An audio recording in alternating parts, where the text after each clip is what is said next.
गया, किसान कानून बन गए, वो भी कानून बनाने वालों ने बनाया, कितना जल्दी से चोरी चकारी से कानून बना दिया, ये अमेंडमेंट वाला कानून बना दिया, और अब क्रिमिनल लॉ बन गए।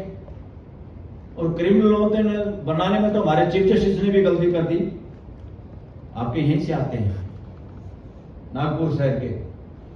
और जब उन्होंने वो गलती की, उन्होंने क्या किया, एक मीटिंग में जाके कह दिया कानून बड़े अच्छे हैं, जबकि उन्होंने पढ़ा नहीं, उसका कोई मुकदमा नहीं, लागू जब तक हुआ नहीं।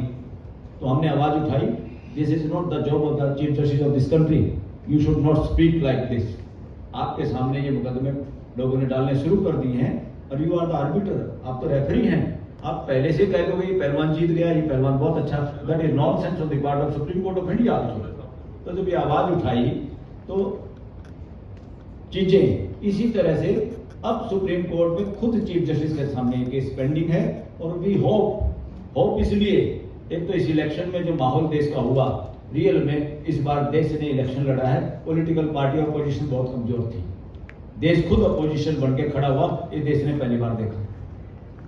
और उसके बावजूद माइंडसेट जजेस का भी बदल जाता है, देन प्रो कॉन्स्टिट्यूशनल हो जाता है। आपकी बिल्कुल बात सही है, यही काम उस कानून के साथ भी होता है, उसको भी देखा जा सकता है। और क्यों किया ये डेफिनेशन छोटी बनाने की कोशिश क्यों की? क्योंकि जो ही फॉरेस्ट का मामला बढ़ता है, फॉरेस्ट में रहने वाले लोगों के अधिकारों की बात आती है, और आप लोगों का पत्ता साफ करने के लिए उस डेफिनेशन को छोटा बना दिया। जैसे गांव की आबादी 10 किलोमीटर की बजाय 1 किलोमीटर बना दी जाए, तो 9 किलोमीटर में रहने वाले लोग तो बोल ही नहीं पाएंगे, उसमें तो कह देंगे आपका तो कोई रिलेशन ही नहीं, आप हैं ही नहीं। जंगल ही तो, जंगल में रहने वाले लोग कहां से आ गए? यू आर नो वेयर, जाइए भागिए, ना मुकदमा, ना दलील, ना अपील।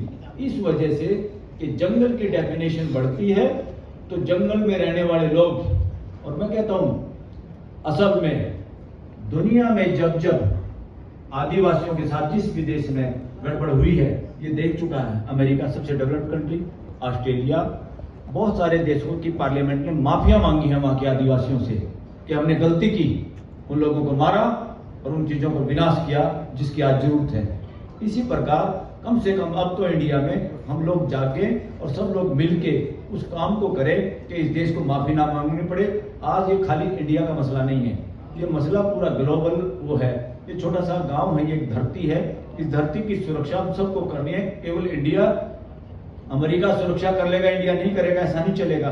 फ्यूचर में बहुत जल्दी ये एजुकेशन के जरिए भी इसके इम्पैक्ट पता चलेंगे कि इंडिया में गड़बड़ हो रही है फॉरेस्ट के साथ, पूरी दुनिया प्रभावित होती है, दुनिया के और कहीं कोई गड़बड़ होती है हम लोग प्रभावित होते हैं। इसलिए इस कानून में, इस लड़ाई में अभी खाली मुकदमा नहीं है हम लोगों के लिए भी, मेरे लिए तो पर्टिकुलरली है नहीं, हमारे लिए ये लाइफलाइन है, पूरे देश के लिए, पूरी दुनिया के लिए। इस लाइफलाइन में हम सबको जीतना ही होगा, कोर्ट से भी जीतना होगा और मिल के भी जीतना होगा। सुप्रीम कोर्ट भी बेवकूफी कर सकती है, वहां कोई भगवान नहीं बैठे होगा, ये तो चीफ जस्टिस ने खुद कह दिया। I am the first person कि जिसने माइलॉर्ड के खिलाफ मुकदमा लड़ा और इस देश में कानून बना, कोई जज माइलॉर्ड नहीं है। उसके बावजूद भी आप कोर्टों में सुनते हो कि माइलॉर्ड करते रहते हैं वकील, जैसे भीख मांग रहे हो। कोई माइलॉर्ड नहीं है, हमारे जैसे लोग हैं, गलतियां करते हैं, और उनसे ज्यादा सुरक्षा किसी की नहीं है। इतनी तो मेंबर पार्लियामेंट की सुरक्षा नहीं है जितनी सुरक्षा जजों की है। जज हाईकोर्ट का और सुप्रीम कोर्ट का रिटायरमेंट के बाद पूरी तनख्वाह, पूरी फैसिलिटी, नौकर चाकर बाद में भी मिलते हैं, 2-2 3-3 नौकर मिलते हैं, ऑफिस के खर्चे मिलते हैं, पता नहीं क्या क्या मिलता है, वो इसलिए देते हैं ताकि न्याय कर पाए। मगर वहां गड़बड़ हो जाए तो फिर क्या होगा बताइए?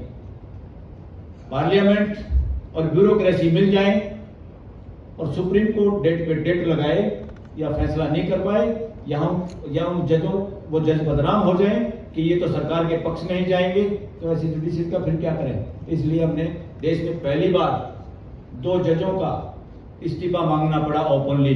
ये देश में पहली बार हुआ है कि देश की जनता और देश के वकील जजों से इस्तीफा मांग सकते हैं, क्योंकि we are the supreme, people of this country are the real owner of this country.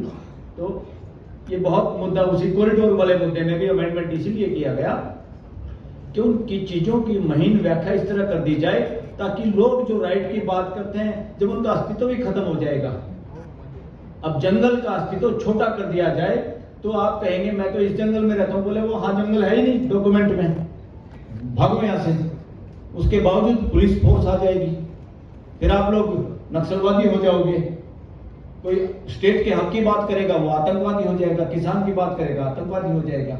इसलिए पूरा देश सही बात के साथ खड़ा होता है। ये साबित हो गया, चंद लोग खड़े हुए थे, हरियाणा पंजाब के फार्मर खड़े हुए थे, उन लोगों के उंगली को पूरा दबा दिया।